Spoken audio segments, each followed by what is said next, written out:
Hello and welcome. My name is Hero, and I am here to give you a quick demo and feature overview of Foundry. Let's get started. We've got game worlds. This is where you can create your world and assign your system.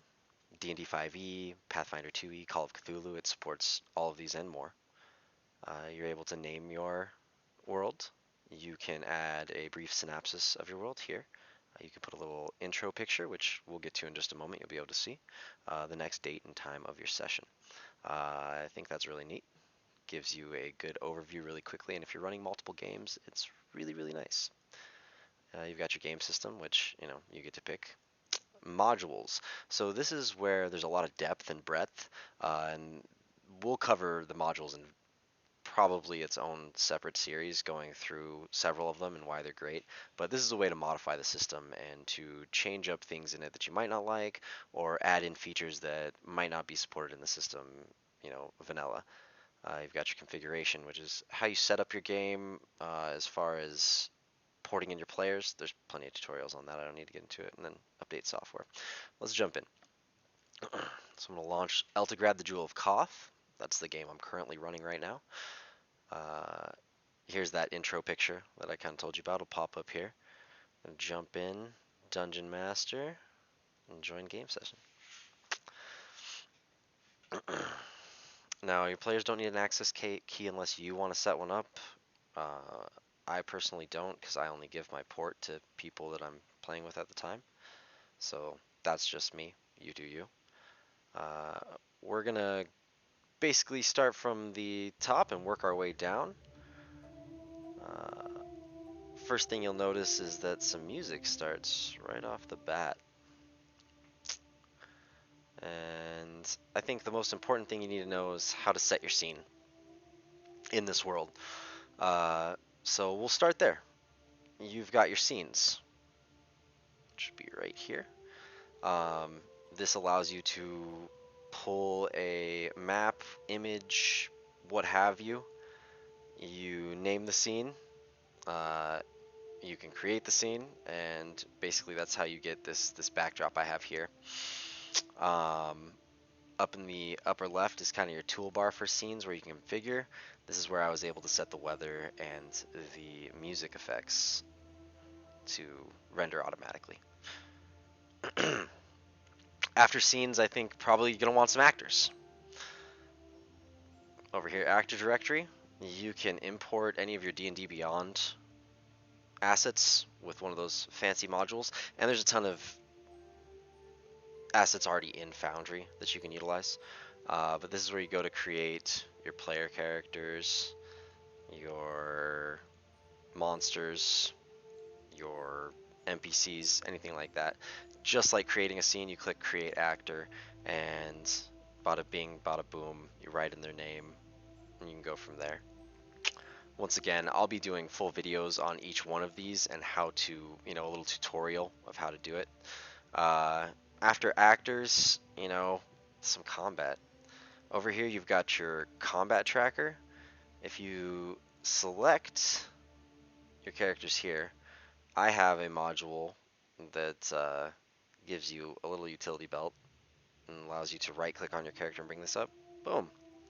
It's as easy as that. Then my players can go over to this tab, the combat tab, and simply click their initiative, and it rolls it and keeps it in order for me.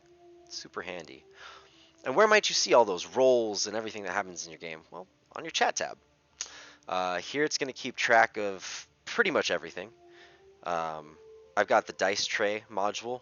Modules are very important. Like I said, we'll get to those, which allows me to just do any static regular rolls. It's got all the dice you need down here. Dice So Nice allows you to do some custom dice. Again, we'll jump into that too. Let's see, what do we got next? Let's go to items. So you're able to import items to simply drag and drop, or spells, or class features, full built classes. It's pretty nifty stuff when you're trying to build a character or level someone up, or you want to drop some loot for your characters to pick up. Once again, I'll give another full tutorial through that. But really, really nifty system. You know, you can set containers, and the characters can go up to them with their token and interact with the container and open it and see its contents and pull items from it. It's really fantastic, really simple. Here you've got your journal tab, which I use to very meticulously organize all of my notes. I've got my player notes, my world info, my guilds, antagonists, NPCs. A great module is the create PDF. I'm able to get a bunch of different PDFs in here at my fingertips. Here's my house rules PDF. Boom, right there. Brings it up, easily viewable format. I'm a big fan. Um, I'll probably feature that in one of my, top module videos. Moving on, you've got roll tables, which you can import. Absolutely fantastic for a myriad of things. Um, I'll go through that and do a whole roll tables chart on the ones that I think are nice and important. But as simple as popping it open, hit and roll, it'll roll a dice and automatically select it and throw it up in the chat for you. It's super nifty. Music. You are able to upload any music that you have on your computer and set it to play for specific instances. You can download noises and I think I've got the womp womp womp for my nat ones. I might change that because the tone of this game is kind of dark, but it's always gets a laugh at the table. Sound effects like horses neighing. Let's see. And people fighting, any music that you want to throw in there, and you can create it in playlists. The playlist importer allows you to do it all at once, which is really nifty. That's another module I'll go over. Then you've got your Compendium. And the Compendium is going to have all of your D&D Beyond importations, all of the things that Foundry already has in it, and there's modules that add to it as well, allow you to get maps and monsters and items and stuff like that. We'll go over those in another video. I'm a big fan though because it allows you to create a scene very quickly, and I'll explain how in just a bit.